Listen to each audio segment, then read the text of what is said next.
Hi, everybody. It's Jon Zagrodzky, first selectman for the town of Darien. I'm going to be launching a series of video communications where I try to explain some things that are going on in town government in a way that I hope is helpful. And so this is my first attempt at that. And today's topic is going to be property valuations. And the reason for doing this now is that a number of you have received the revaluation notices in the mail where because of the assessment and revaluation process that was recently completed, all the properties in town have now been revalued. Now, we've had a number of calls about this because in some of those letters, the property value increases have been 20, 30, 40%, some really big numbers. And a few folks who've called have been concerned, worried that maybe their taxes are going to go up by that much. And that's not necessarily the case. And so the purpose of this video is to explain why. So I've prepared a few slides and I'm going to try to see if I can share that. I'm a child of the 20th century, so bear with me one moment, see if I can get this to work. Okay, here we go. So first thing I want to do is I want to go through and show you a simplified example. So these are not the town finances, but with this simplified example, hopefully this will be clear. So on this first slide, what I want to do is lay out this simple scenario. So imagine a town that has just two properties. They're two houses. They're both valued at $1,000 each. And if you add that up, that's $2,000. That's the total grand list or the value of all the properties in this illustrative or imaginary town. Okay. So now let's assume that we have in this town a town budget that's exactly $100. So we have a grand list of $2,000. We've got a town budget of $100. What we need to do is raise taxes or collect taxes to fund that budget. And the way we're going to do that is we're going to take the grand list of 2,000. We're going to multiply that by a mill rate to get exactly $100 in tax revenue.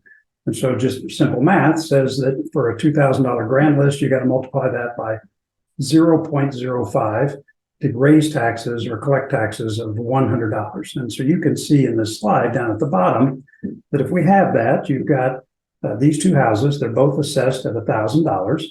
And we're going to multiply those two houses, house values, by 0.05. And each one is going to pay $50 in tax. You have those two, that's the $100 we need to run the town's budget. Okay.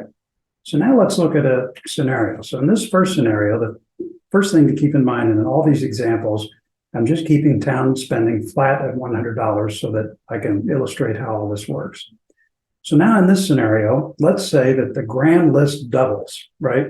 And the total value of the properties goes from 2,000 to 4,000. And that each one of those two houses, the value for those houses also doubles. So they're up by 100%. So house one and house two both go from $1,000 to $2,000. And therefore the total grand list, which are just these two houses, goes from 2,000 to 4,000. That's a 100% increase in value. But as I said before, the town's spending is going to be flat at $100. So we still only need to collect $100 in taxes. So with a grand list now at $4,000, we still only need $100 in taxes. So that means the only number that can change is the mill rate. And what happens is mathematically, the mill rate just drops by 50%. So in this case, it's a $4,000 grand list times 0.025, the now much smaller mill rate, still raises the $100 in taxes that we need to fund the budget. So now let's go on to scenario number two. Now in scenario number two, we've got the same thing. It's the town budget still flat at $100. The grand list is still doubling from $2,000 to $4,000. That's all the same.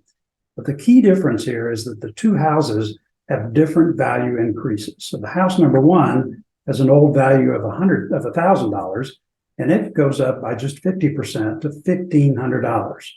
House number two, however, has an old value of $1,000, but it goes up 150% to $2,500. So you can see house number one didn't go up by up by just 50%. House two by 150%. The grand list is still up by the same 100%.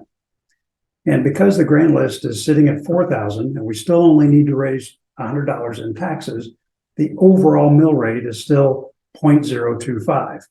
But the real difference is look at the taxes that are being paid. Because house number one didn't go up as much in value, 0.025 times the new value of 100, they're only paying $37.50 in taxes. Whereas house number 2, that went up a lot more than 100%, it went up 150%, they're paying $62.50 in taxes, even though they've got the same mill rate. So the conclusion of this is that even though the value of the grand list rose by 100%, the house whose value rose less than 100%, they're paying a lower share of the tax burden. Whereas the one that rose more, like 150% in this example, they're paying more of the tax burden.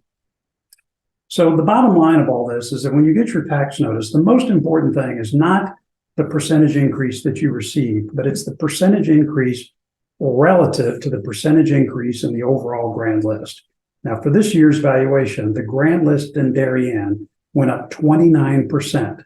So if your home value went up more than this, 30, 40, 50%, your relative tax burden is actually going to be higher. And the reason is that your home value is a greater percentage of the total grand list value. Now, if it went up less than 29%, your relative tax burden is actually going to fall. So the main thing to keep in mind is look at what valuation percentage increase you got in your assessment letter, compare it with 29%.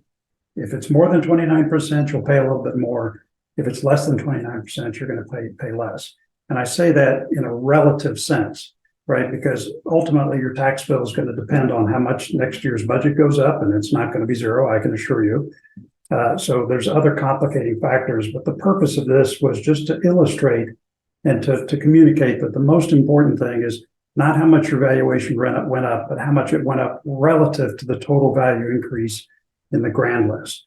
So I hope that analysis and explanation helped you. If you did feel that your valuation was overstated, you're within your right to appeal this decision. But of course, the tax assessor's office, they've done a pretty good job at all of this work, which I've seen. So the bar's pretty high in terms of proving to them that they're wrong. But absolutely, if you feel they've made a mistake, definitely get in touch and see what the next step is on that.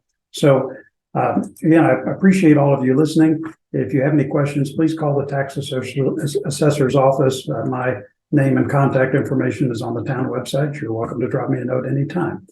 Thanks for listening and have a great day.